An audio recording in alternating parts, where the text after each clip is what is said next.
Hey everyone, it's J-Belle and this is Geeky Vices where I talk about bits of geekdom and pop culture that I've been into lately.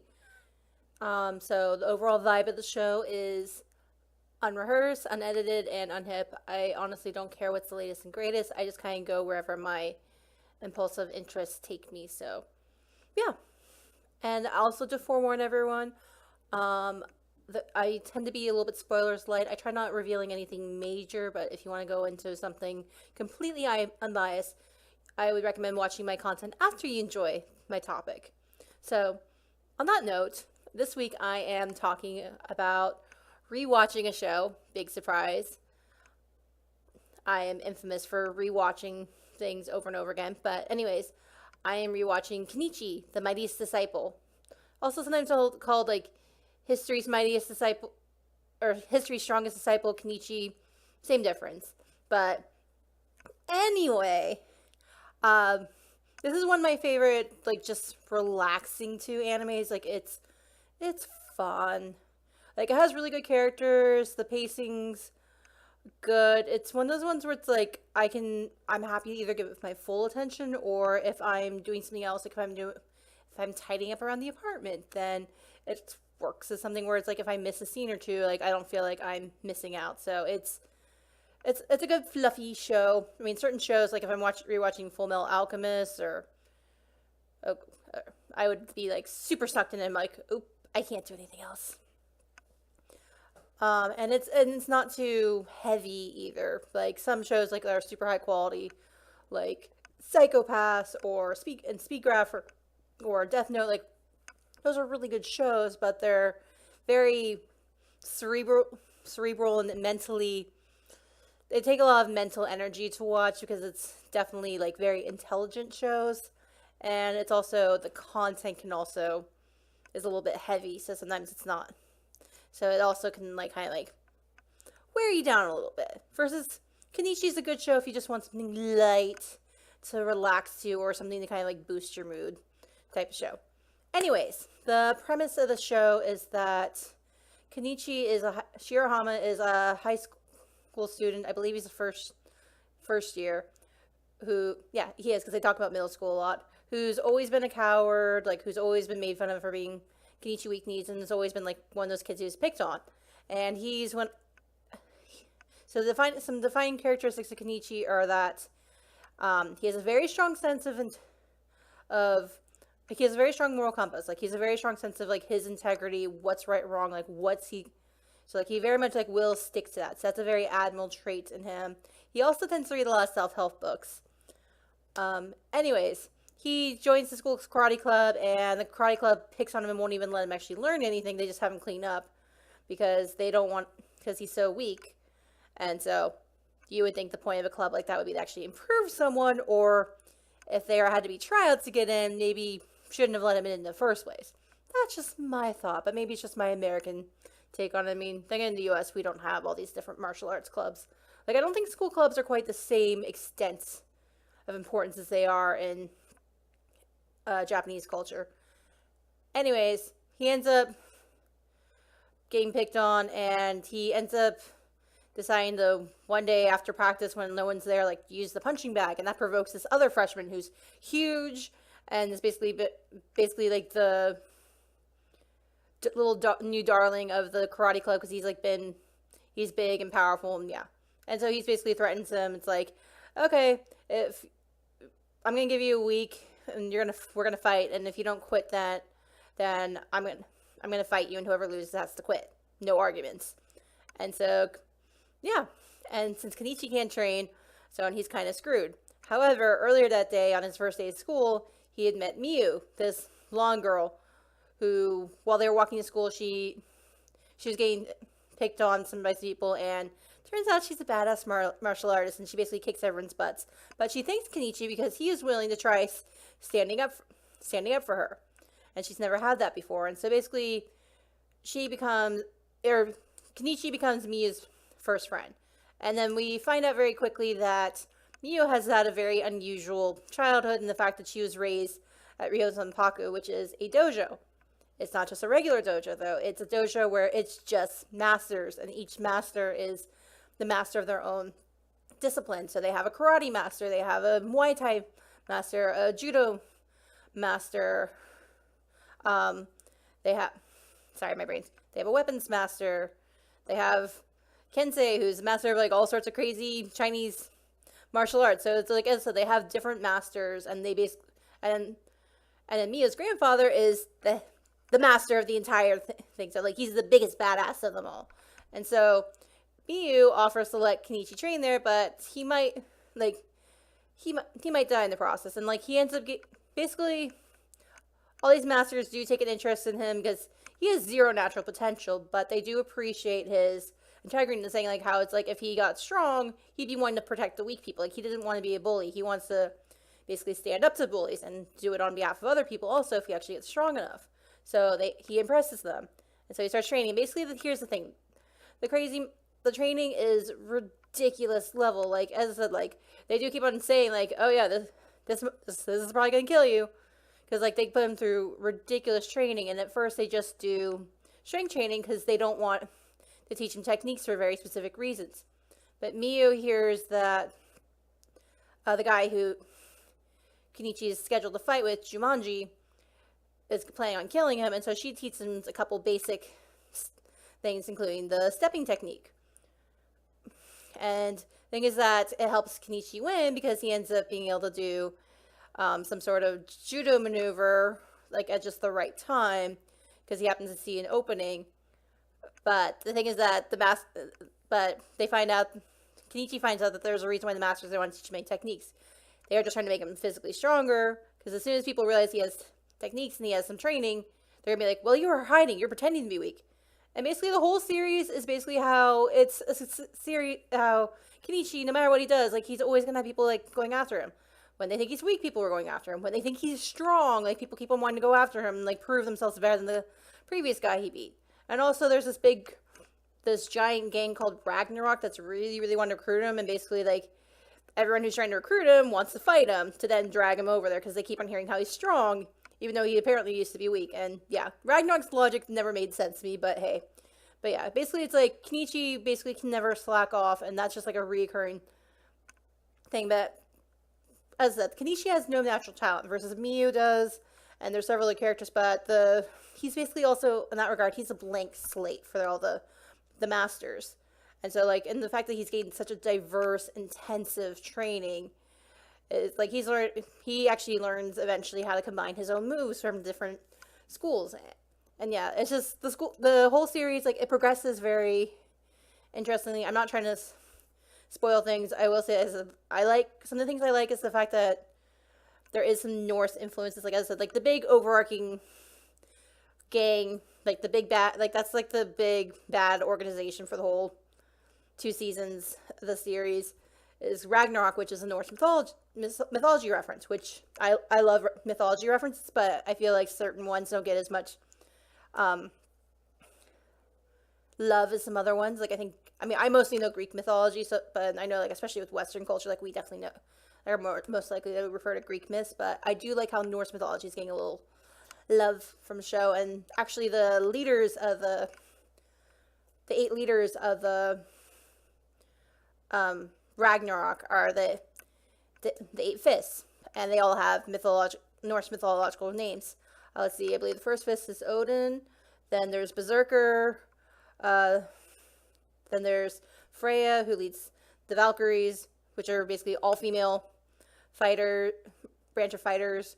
Then there's Loki, I believe Siegfried's 6th, then Hermit, Thor, and eventually we see Kasara get bumped up to Valkyrie as the 8th one. And Kasara is one of the characters I especially love, but I'll go into that. But yeah, it's part of the thing that's interesting with the show, like I said, like the vibe is,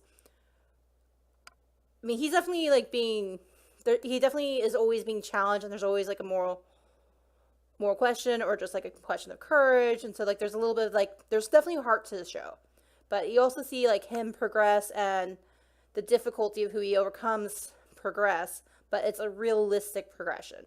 And one of the things that's cool about the Masters is that they're all training every day. Like, just because they're badass, they don't just, like, sit on their laurels. Like, they're taking themselves to crazy training, too. Like, just in the the opening sequence of first season, like you'll see the karate master Sakaki. He's walking on his hands just on his thumbs, and so yeah. I'm just gonna go over some of the characters briefly. I know, I'm being all scatterbrained, but hey, if you've watched any of my other videos, you know this is the case. So yeah, Kenichi, as I said, he's very much good guy. He joins the gardening club because he gets, like, after he gets kicked out of the karate club, and he's like, you know what, I just want to be someplace where nothing's trying to hurt me and it's peaceful. And so he has a friend there, Izumi, who ends up being a romantic rival for Miyu, although Kenichi very much is a huge crush on Miyu, but Miyu definitely has him very friend zoned. And so, yeah, that's a dynamic. Miyu is one of those people. Miyu's is a very good-hearted person. She rarely lies. She's very much wanting to help people out, but she's also tries hiding herself because she's so badass. She wants to just be normal. And she doesn't have. She lost her parents at a very young age. So she's raised by her grandfather and by the other masters of the dojo. But yeah, she's ridiculously talented, and the thing is that she will sometimes, if Kenichi and her are both being attacked, like usually Kenichi will try fighting someone and Kenichi will be struggling. In the meantime, she kicks everyone else's butts. But she's powerful. She's not a master, but she's definitely very powerful, extremely flexible. She basically like dominates the gymnastics club when she joins, and she loves cats. And the thing is, which I love how in Japan, that's the thing. Like, I love how, like, Miyu and Kasara, like, they're both like, I love cats. Like, that's an actual, like, thing in Japan. Which I say as a total cat person, in case you've seen my cat in any of my videos. He's currently napping, so I don't think he's going to make any cameos today. But also, like, I think about back in Yu Yu Hakusho, how Kuwabara was totally a cat person. Like, the way that someone, like, tried baiting Kuwabara was, like, threatening his cat. So yeah, anyway, so yeah, that's Miyu. I mentioned Kasara, I'll go back to her. I'm just trying to power through because there's so many awesome characters. But yeah, basically she tries hiding how badass she is. So like at school, she's wearing a braid and glasses and basically like tries hiding herself. But otherwise she's like no glasses, hair down, and she's just total badass.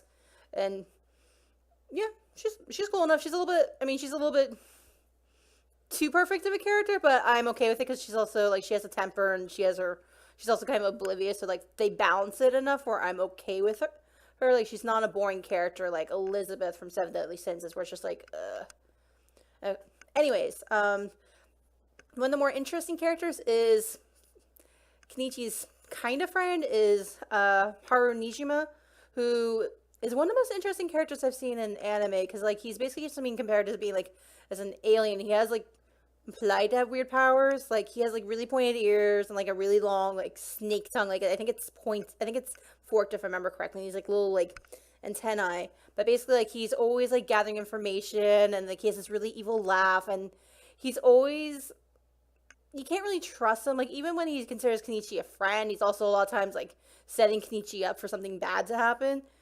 But I do love how, as I said, he's a very fascinating character. And I do love how later on like Siegfried totally worships Nijima because just like how unusual he is. And like, yeah, so Nijima is very, very interesting.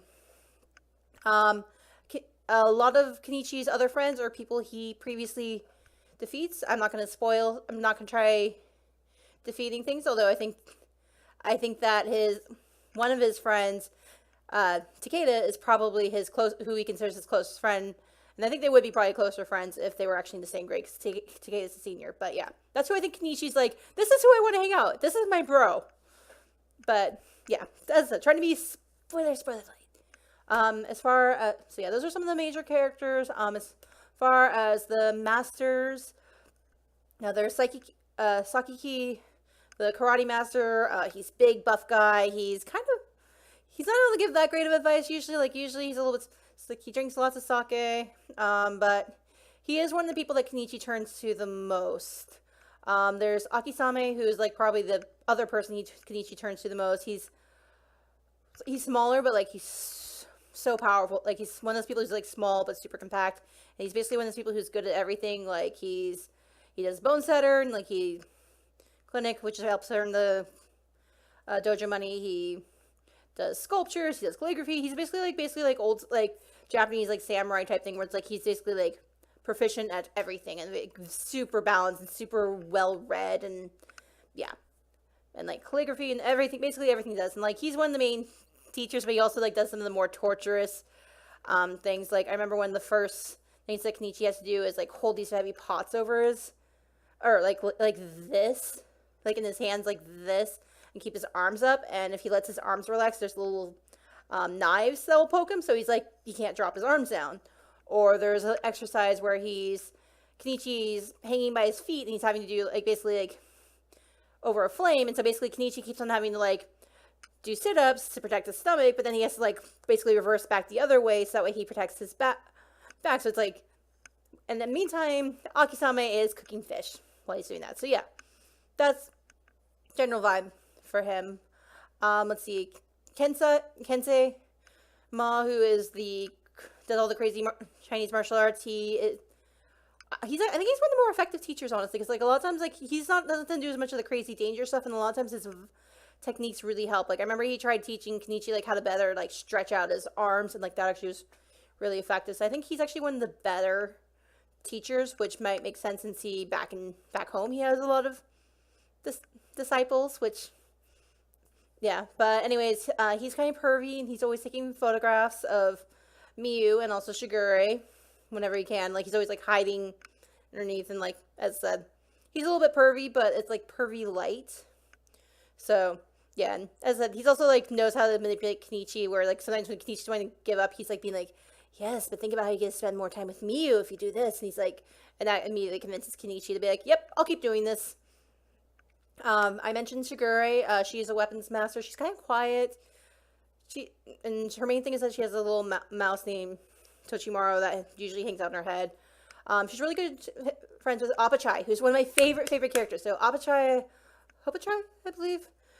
He is a Muay Thai master, but like he's big strong guy, but like he's also like super gentle nature. Like he's super good natured and clearly like a big dumb lovable lug type of guy. Like he loves children and animals. Like they all know to trust him, but the problem is that when he's ever trying to train Kenichi, Appachai does not know how to hold back. So actually his training is sometimes the most dangerous one. Even though Appachai is not trying to do anything besides just sparring. But it's like, there was a time where one of the first times he spars with Kenichi, like they literally are worried that Kenichi just died and they do everything to save him. And Kenichi completely blocks out that memory. So those are the main people. The grandfather's just like an overall badass. But yeah, like as I said, like lots of really cool characters. And then Kasara is basically like an overarching adversary in the first season, and then she becomes part of the 8 Deadly Fists. Well, she becomes the 8th Deadly Fist for Ragnarok. But yeah, I like her attitude. Like she's playing video games. She's a tough girl. She loves cats, and like she's very determined to like prove her own strength by just the strength of her own strength and not use weapons. So she has really powerful kicks, but she really resents guys who will hold back on her or won't attack her just because she's a girl. So for me, she's like my kind of feminist character. It's like, what difference does it make?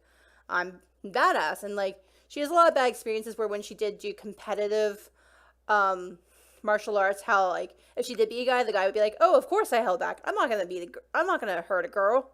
And so like it always would try to like invalidate her successes. So it makes sense that she turns to Ragnarok. But yeah, I love how she's a total secret closet cat person, because I love cat people. So yeah, anyways, highly recommend the show. It's a fun one. It's kind of like how I like just rewatching Orin Host Club. But yeah, I like how like the power scale, like the powers of the even the masters, but even just regular people, like it feels not over the top. It's not like watching DBZ where it's like I can destroy planets. It's like, no, I can picture someone like ridiculous end of the spectrum person could potentially maybe do this. Like it's not too far of a leap. So yeah, anyways, my video is running long, so I'm trying to wrap it up. So until next time, hope you guys continue enjoying your own geeky vices, and that's it for now. All right, bye.